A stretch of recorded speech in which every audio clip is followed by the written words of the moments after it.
I am sure you are wondering just how in the world does Kenny Rogers' song The Gambler have anything to do with the Christian faith? In all my quirkiness and creativity, let me explain to you how exactly it does.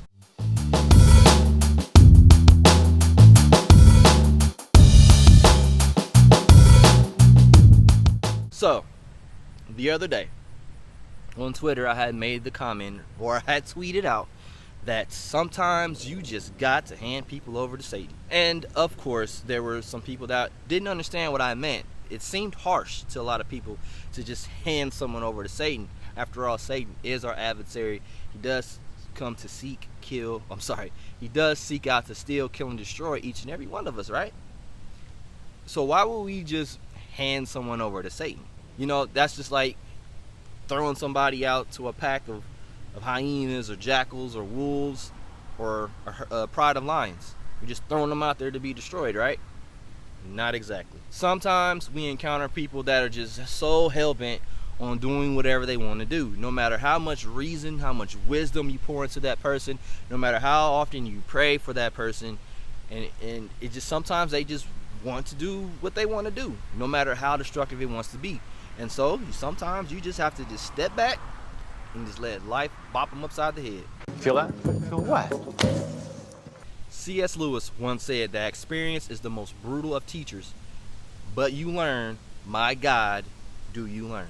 And that is so true. Sometimes people must learn the hard way, no matter how much we may care about that person or want to help them avoid the mistakes that they're making. They have to learn the hard way to learn their lesson, whatever that lesson may be. You know, be honest, sometimes we spend way too much time trying to convince someone to do something that they don't want to do. They aren't interested in it. They aren't interested in how much wisdom you give, no matter how destructive the decisions may be. It's like that friend that we have that always ends up in bad relationships.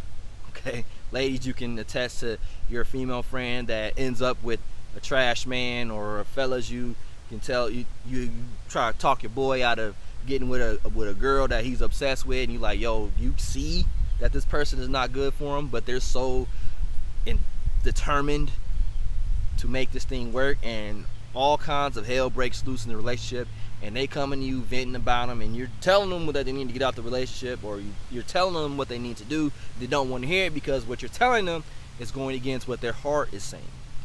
Okay, is going against, like, well, I love them and I know that I can change them, and and then next thing you know, they're calling you crying because some more crap just happened. Are you okay? Ron.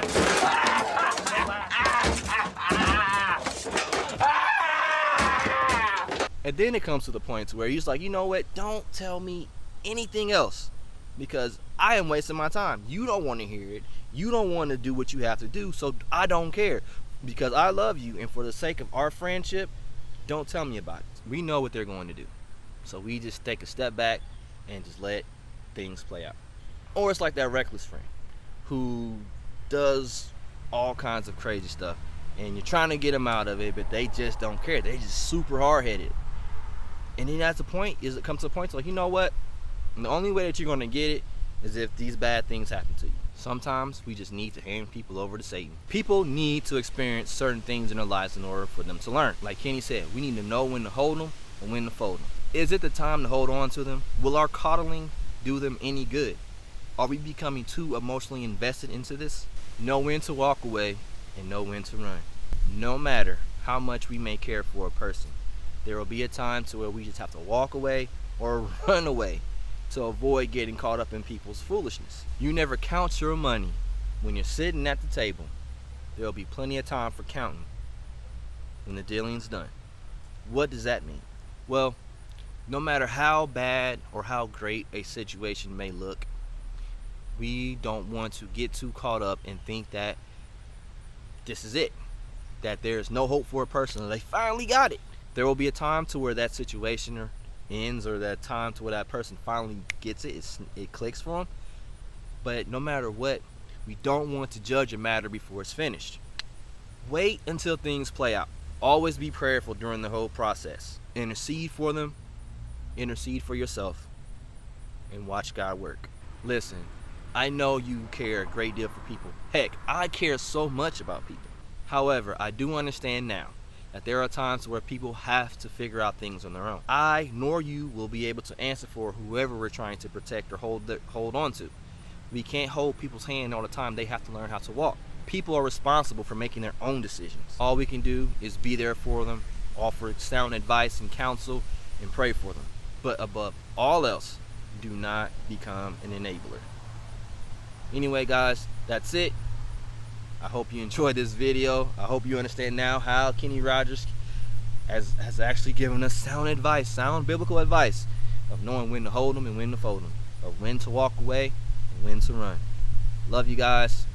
See you soon.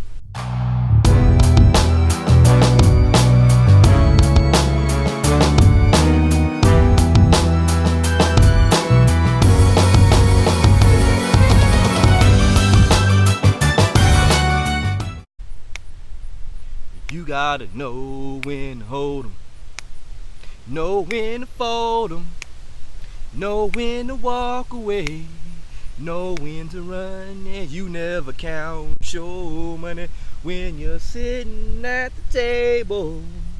There's plenty of time for counting when the dealing's done.